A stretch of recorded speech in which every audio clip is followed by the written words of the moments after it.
Olá, queridos, graça e paz. Pastor Josias, estamos aqui para mais uma reflexão e hoje nós vamos refletir a respeito do versículo que se encontra em Jeremias, no capítulo de número 2, o versículo é número 27, né? E o contexto dessa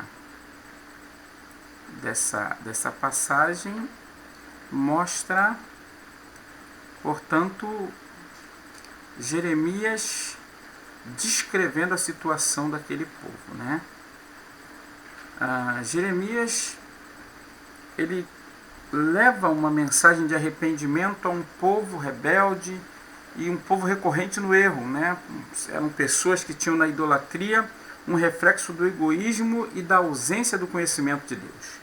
Eles tinham a Torá, tinham a Tanakh, eles tinham o Terrilim, e ainda assim olhavam para si mesmos como se eles fossem deuses, e olhavam para Deus como se Deus fosse um empregado a quem eles davam ordens mediante rituais. Ao perceberem que Jeová é um Deus pessoal, deixaram de segui-lo e elegeram outros deuses que prometiam dar o que eles queriam em troca de adoração. Quando o povo se viu diante de um Deus tal qual apareceu no monte para estabelecer um concerto, quando Moisés sobe ao monte para pegar as tábuas dos 10 mandamentos, o povo fica aterrorizado porque Deus é um Deus terrível, um Deus tremendo, e o som da sua voz eram como as muitas águas. E o povo chama Moisés e diz: olha, Moisés, vai falar com esse Deus, mas nós mesmos não vamos falar com ele porque ele é um Deus terrível. Porque o mandamento de Deus era que se uma pessoa ou um animal chegasse ao pé do monte, seria morto. Então o povo reconheceu um Deus duro, um Deus que era leal à sua santidade.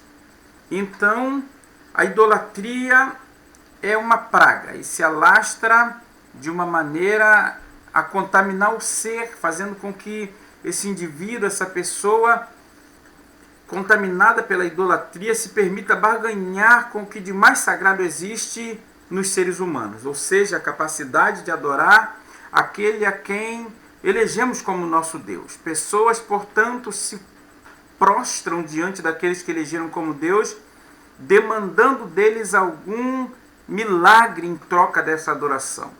Jeremias, o profeta que é conhecido como profeta chorão, que derrama lágrimas cruentas por reconhecer no Israel dos seus dias aqueles inimigos da fé. E como disse também o profeta Elias, cocheavam entre dois pensamentos. E o apóstolo Paulo vai dizer que pessoas semelhantes a eles poderiam ser considerados como inimigos da cruz de Cristo. Eu diria isso sem fazer o que eu chamaria de anacronismo, mas inimigos do serviço de Deus, inimigos da santidade. Então, o comportamento do povo é assim descrito pelo profeta Jeremias, o versículo de número 27. Dizem ao pau, o pau, portanto, é a madeira, o pau, portanto, é o objeto que eles adoram, o pau, portanto, pode ser aqui descrito como poste ídolo, como você pode ter visto em algumas passagens bíblicas, quando eles levantavam postes ídolos a Baal, e nesses postes ídolos eles faziam ali suas oferendas. Então eles dizem ao pau, aqueles postes ídolos: tu és meu pai. Perceba então eles se relacionando com os ídolos como sendo filhos desse ídolo, e portanto deveriam ter sido por esse ídolo gerado. E eles chegam até a pedra e dizem: tu me gerastes. Perceba que o homem cria ídolos com a sua própria mão e empresta a esse ídolo uma tonalidade de Deus, adorando, portanto, coisas criadas por ele mesmo. eles me viraram as costas, diz o profeta Jeremias, e não o rosto. O povo de Israel não virou apenas o rosto de Deus. Eles simplesmente viraram as costas. Eles deram as costas a Deus porque eles reconheceram que Deus exigia santidade. O povo não queria ser santo. O povo estava a fim de barganhar com os deuses para conseguir o que eles queriam. Então o profeta Jeremias escreve dizendo: mas no tempo do seu aperto dirão: levanta-te e livra-nos. A característica desse povo era um povo que buscava a Deus na hora do aperto, na hora da tribulação. Quando você lê o livro dos Juízes, você vê que a trajetória é muito singular. O povo peca e Deus os entrega nas mãos dos seus inimigos. O povo se arrepende e clama, Deus levanta um libertador. É um ciclo de altos e baixos de um povo impenitente. Muito bem, e vale aqui a lembrança dos 40 anos no deserto, onde a frase que se repete para se referir a esse povo é povo de dura cerviz. No deserto, durante pouco mais de uma semana, eles teriam atravessado, estariam na terra prometida, mas ficaram 40 anos porque era um povo de dura cerviz. A dureza era de coração, primeiramente, um coração mau. E sobre isso o escritor aos Hebreus é enfático ao dizer, porque ele diz em Hebreus capítulo 3, versículo 12: vede, irmãos, que nunca haja em qualquer de vós um coração mau e infiel para se apartar do Deus vivo. Quando o escritor aos Hebreus diz vede, irmãos, ele está dizendo, entre outras coisas, que os irmãos deveriam fazer, portanto, uma análise. Eles deveriam olhar para si mesmos e fazer aquilo que é conhecido como solilóquio, quando nós conversamos conosco mesmo. Ou seja, o povo deveria olhar para dentro deles para ver se havia neles um coração mau e infiel. Um coração mau e infiel para se apartar. Apartar não é afastar. Apartar é viver à parte. Ou seja, Deus de um lado e a pessoa do outro. Um coração infiel, ele põe Deus de lado, ele descarta Deus, ele tira Deus da equação. E aqui o escritor aos Hebreus pede que os irmãos vejam se neles há um tipo de coração que separa Deus da sua vida. Um coração, portanto, seccionante, um coração que divide o que é de Deus com o que é dos homens. Não um coração que ama, mas um coração que escolhe o que quer. Portanto, um coração egoísta. E a causa da vida desassociada de Deus é apontada como sendo um coração mau e infiel.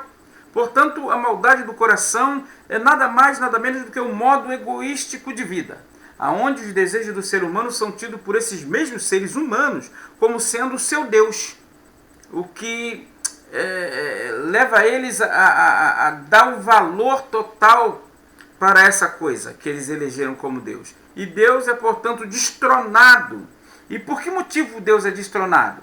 Deus é destronado porque as pessoas não querem obedecer a outro que não a eles mesmos. Essas pessoas são maus nos seus desígnios, né? Todos querem ser felizes, queremos ser felizes, eu quero viver a minha vida. Mas o conceito de felicidade de cada um é bem diferente do conceito universal bíblico de felicidade, que foi elencado pelo salmista, que disserta a seguinte coisa: feliz a nação cujo Deus é o Senhor. E isso você vai ver no Salmo 33, versículo 12. O salmista escreve: feliz a nação cujo Deus é o Senhor.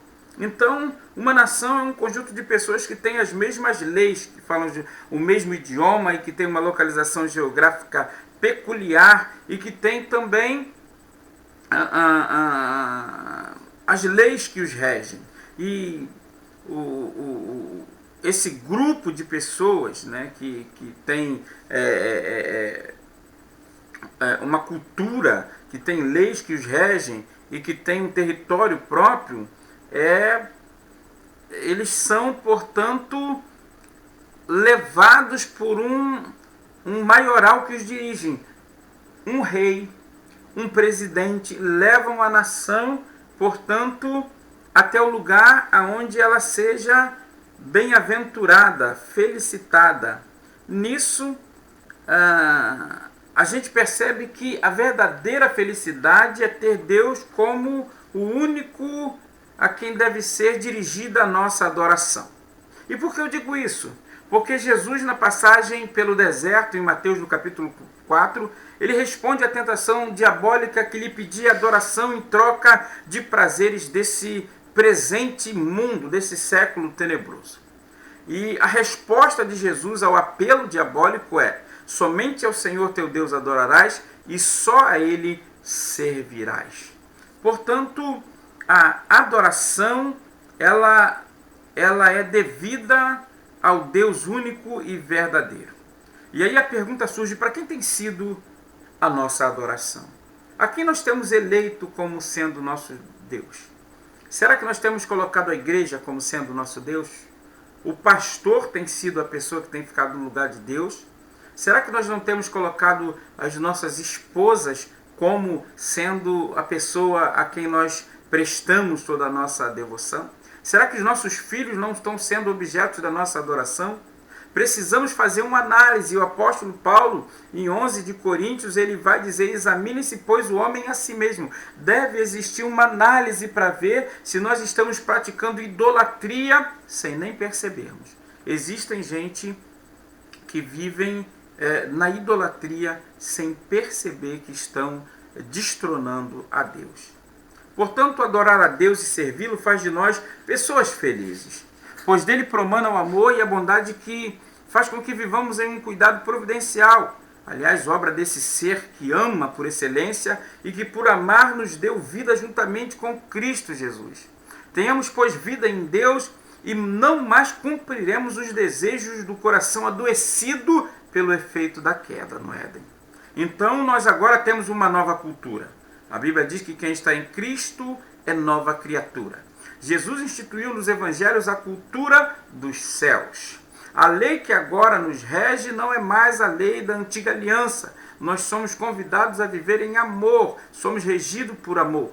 O Criador pede amor aos seus filhos, amor no trato com a natureza, amor no trato com as relações humanas, amor no trato social, amor nos contratos de trabalho, para que o homem não seja visto como descreve Thomas Hobbes em seu livro Leviatã, onde ele descreve um homem que se comporta como o lobo do homem, o que leva a sociedade a empobrecer pelo apetite desenfreado do capitalismo selvagem que devora a mais-valia, deixando o homem laborans, que foi idealizado por Karl Marx, pobre e sem saúde, sem lazer, sem tempo para leitura e muito menos para educação, e em suma um homem sem paz e angustiado.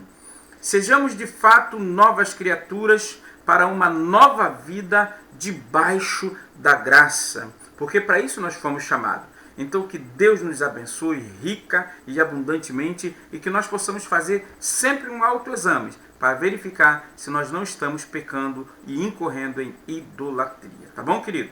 Queridos, não se esqueçam de se inscrever no canal, né? E de compartilhar os nossos vídeos. Pedimos essa ajuda sempre aí a você que é pessoa que gosta aí dos nossos vídeos, nos ajudem, por favor. Temos também um e-book que você pode estar adquirindo e com isso nos ajudar no ministério que Deus nos tem proposto, tá bom? Obrigado, nós pedimos as orações de vocês, não nos esqueçam e que Deus nos abençoe rica e abundantemente em nome de Jesus.